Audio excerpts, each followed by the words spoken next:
Probiotic একটি বিকাশমান শিল্প। বর্তমানে এটা প্রায় মনে করেন 8 বিলিয়ন ডলারের বাণিজ্য হিসাবে দেখা যাচ্ছে, এবং এটার বৃদ্ধির হারটা আপনার প্রায় শতকরা 15% হারে আপনার এটা বৃদ্ধি পাচ্ছে। কাজে অন্য যে কোনো শিল্পের তুলনায় এটা একটি দ্রুত বিকাশমান একটি শিল্প। সারা বিশ্বে এখন মানুষের প্রোবায়োটিক ব্যাকটেরিয়া একটি বড় শিল্প। কাজে আপনি এই ধরনের উপকারী ব্যাকটেরিয়াকে আলাদা করে তারপরে বাণিজ্যিকভাবে তাদেরকে ক্যাপসুল, ট্যাবলেট বা অন্যান্য খাবারের মাধ্যমে শিশু, বয়স্কদের এবং ইভেন পূর্ণবয়স্ক মানুষকে এই প্রোবায়োটিক ব্যাকটেরিয়া যদি খাওয়ানো হয়, তাহলে এই উপকারী ব্যাকটেরিয়ার পরিমাণ আপনি বাড়িয়ে মানব স্বাস্থ্যের উন্নয়নকে, রোগ প্রতিরোধ ক্ষমতাকে বাড়িয়ে দিতে পারে। সেই স্পিরিট থেকেই বিজ্ঞানীরা দেখেছে শুধু মানুষ না, অন্যান্য পশু পাখি, মাছ, ইভেন উদ্ভিদেও প্রচুর পরিমাণ ধরনের উপকারী ব্যাকটেরিয়া বসবাস করে। আমাদের শরীরে যে পরিমাণ কোষ রয়েছে, বিজ্ঞানীরা আবিষ্কার করেছে তার 10 গুণ বেশি সংখ্যক এই অণুজীব রয়েছে, এবং তার অণুজীবের প্রজাতির সংখ্যা 150টিরও বেশি। আমরা এই আইডিয়াটাকে মাথায় নিয়ে এই প্রোবায়োটিক ব্যাকটেরিয়া অনুসন্ধানের জন্য মাছ, উদ্ভিদ তাদের প্রোবায়োটিক ব্যাকটেরিয়া অনুসন্ধানে কাজ করে যাচ্ছি। আমাদের institute of biotechnology and genetic engineering, Bangabandhu Sheikh Mujibur Rahman agriculture ইউনিভার্সিটিতে আমরা খুবই একটি ambitious project, mining Bangladesh bio gold এরকম শিরোনামে, মানে বাংলাদেশে জৈব সোনা আহরণ বা নিষ্কাশন, এরকম একটি প্রকল্প নিয়ে গত 2010 সাল থেকে কাজ করে যাচ্ছি। অসংখ্য প্রোবায়োটিক ব্যাকটেরিয়া আমরা উদ্ভিদ থেকে উদ্ঘাটন করেছি, যাদের কোনোটি উদ্ভিদের বৃদ্ধি, উন্নয়ন, ইভেন উদ্ভিদের যে ফলন সেটিকে উল্লেখযোগ্য পরিমাণে বাড়াতে পারে। কোনো প্রোবায়োটিক ব্যাকটেরিয়া আপনার উদ্ভিদের যে রোগ এবং অন্যান্য যে আপনার অভিঘাত আছে উদ্ভিদের বৃদ্ধির জন্য, জলবায়ু পরিবর্তনের কারণে রোগ, পোকামাকড়, অন্যান্য অভিঘাত মারাত্মকভাবে বেড়ে গেছে। সেই ক্ষেত্রে আমরা রাসায়নিক যে সার, রাসায়নিক যে বালাইনাশক, তাদের বিকল্প হিসাবে প্রোবায়োটিক ব্যাকটেরিয়া আমরা গবেষণাগারে আবিষ্কার করে তাদেরকে গবেষণাগারে, গ্রিন হাউসে, নিজেদের গবেষণা মাঠে, এমনকি কৃষকের মাঠে ব্যবহার করে দেখেছি যে কোনো প্রোবায়োটিক ব্যাকটেরিয়া যদি আমরা কনসোর্টিয়াম অনেকগুলোকে একত্র করে ব্যবহার করি, তাহলে আমাদের ধান চাষে সবচেয়ে বেশি সার ব্যবহৃত হয়। ধান চাষে আমরা রাসায়নিক সারের পরিমাণ শতকরা 50% মতো কমিয়ে নিয়ে আসতে পারি। আমাদের দেশে জানেন হাজার হাজার ধানের জাত রয়েছে, স্থানীয় জাত রয়েছে।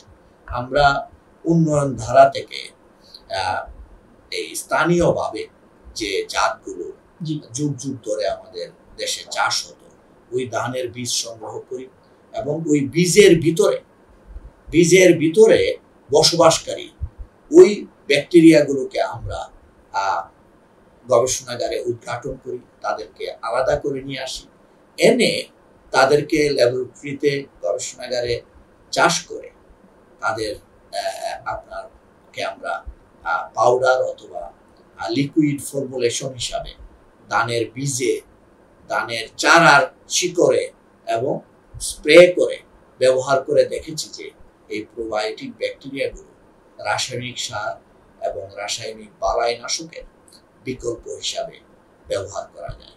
বাংলাদেশ সরকার প্রতি বছর এই রাসায়নিক সারে ভর্তুকি দিচ্ছে এত বেশি টাকা, 30,000 কোটি টাকার মতো শুধু সারের জন্য ভর্তুকি দেয়। যদি আমরা এই রাসায়নিক সারে শতকরা 50% কমিয়ে আনতে পারি, তাহলে আপনি কল্পনা করুন কি পরিমাণ অর্থের সাশ্রয় হবে। আরেকটি বিষয় প্রোবায়োটিক ব্যাকটেরিয়ার ক্ষেত্রে উল্লেখযোগ্য, এই প্রোবায়োটিক ব্যাকটেরিয়া যেগুলো আমরা আবিষ্কার করেছি গবেষণাগারে, সেগুলো যত ব্যবহার করবেন আপনি কখনো এটা শেষ হবে না, কারণ ব্যাকটেরিয়া জীবন্ত। আপনি তাকে পুষ্টি দিয়ে যখন গবেষণাগারে তাদেরকে দিবেন, 24 ঘন্টায় তারা লক্ষ কোটি গুণ আপনার এই বংশ বিস্তার করতে পারে। কাজে এটা কখনো শেষ হবে না। কাজে আমরা এটাকে একটা বলতে পারি নবায়নযোগ্য আমাদের একটি বড় বায়োলজিক্যাল রিসোর্স, আমাদের একটি বড় সম্পদ।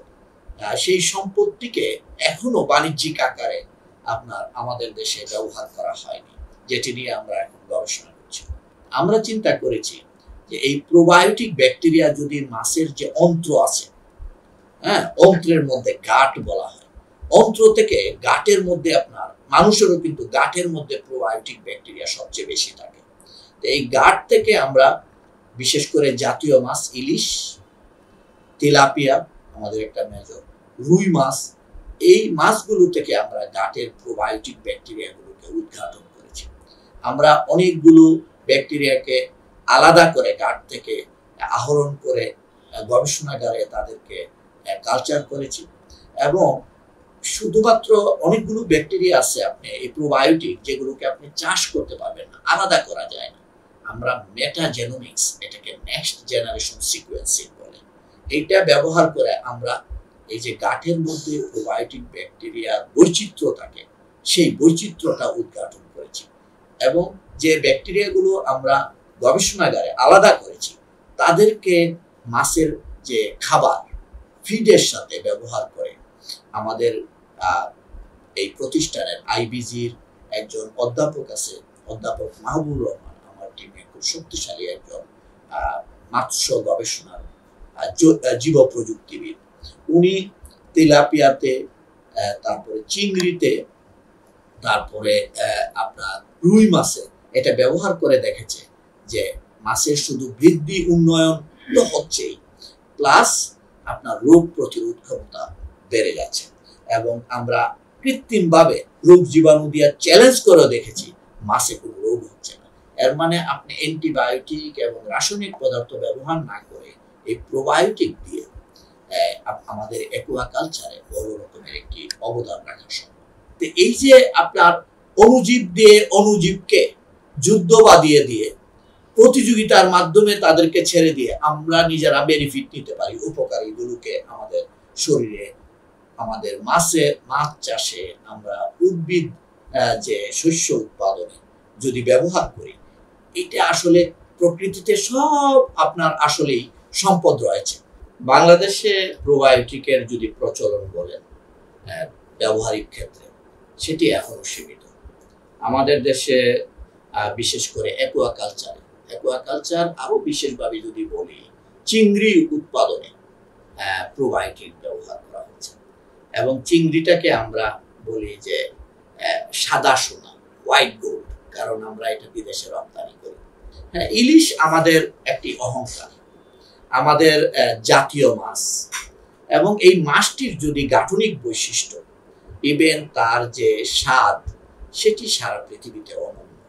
এবং শুধু তাই না, এটাতে আমরা কিন্তু কোনো চাষ করছি না, কিন্তু আমাদের সারা দেশে যে মাছ উৎপাদন হয় তার শতকরা 12 ভাগ হচ্ছে ইলিশ। পুষ্টিমানের দিক থেকে তাতে ওমেগা 3 ফ্যাটি অ্যাসিড সহ কিছু অনন্য বৈশিষ্ট্য রয়েছে যেটি অন্য মাছে নেই। কিন্তু একটা জিনিস খুব লক্ষণীয়, আপনি ইলিশ সমুদ্রে বসবাস করে, আবার নদীতেও ইলিশ চলে আসে, ডিম পাড়ার জন্য তারা নদীতে চলে আসে, এবং নদীতে এসে আপনি এই মাছটি বঙ্গোপসাগর থেকে সাঁতার করে একেবারে সুনামগঞ্জের হাওর পর্যন্ত চলে যায়, পদ্মা, রাজশাহীর পদ্মায় চলে যায়। কি স্পিডে ওইভাবে আমাদের নদীগুলোতে সে ভ্রমণ করে বিলের মধ্যে চলে যাচ্ছে, হাওরে চলে যাচ্ছে। কিন্তু আমাদের কাছে একটা প্রশ্ন, কৌতূহলী প্রশ্ন ছিল যে আমাদের বিভিন্ন মাছের মরক এবং রোগের আমরা কিন্তু মাঝে মাঝে সংবাদ পাই, এবং একটা রোগ, একটা বিরাট রকমের মৎস্য চাষে বড় সমস্যা, কিন্তু ইলিশে আজ পর্যন্ত কোথাও কোনো রোগ হয়েছে এরকম আপনার প্রতিবেদন বা গবেষণা প্রবন্ধ নেই।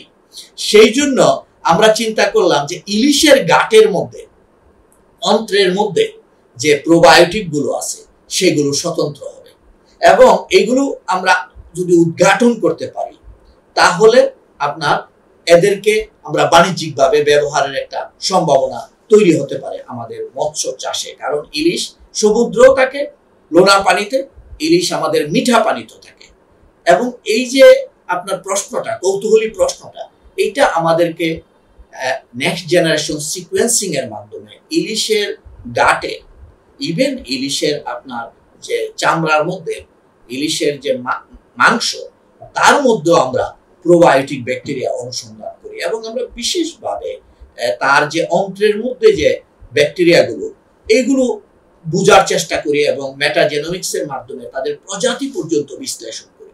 একটি বিস্ময়কর তথ্য হচ্ছে কি, আমরা কিছু প্রজাতি ব্যাকটেরিয়া পেয়েছি ইলিশের গাটে, পৃথিবীতে অন্য কোনো মাছে তাদের আবিষ্কারের কোনো সংবাদ নেই। এইটা আমাদেরকে উদ্দীপ্ত করে এই ভবিষ্যতে ইলিশ থেকে প্রোবায়োটিক আহরণ করে বাণিজ্যিকভাবে আমরা অ্যাকুয়াকালচারে তাদেরকে ব্যবহার করা এবং তাদের যে কার্যকারিতা, ফাংশনাল যে প্রপার্টিজ গুলো, এইগুলোকে উদ্ঘাটন করা।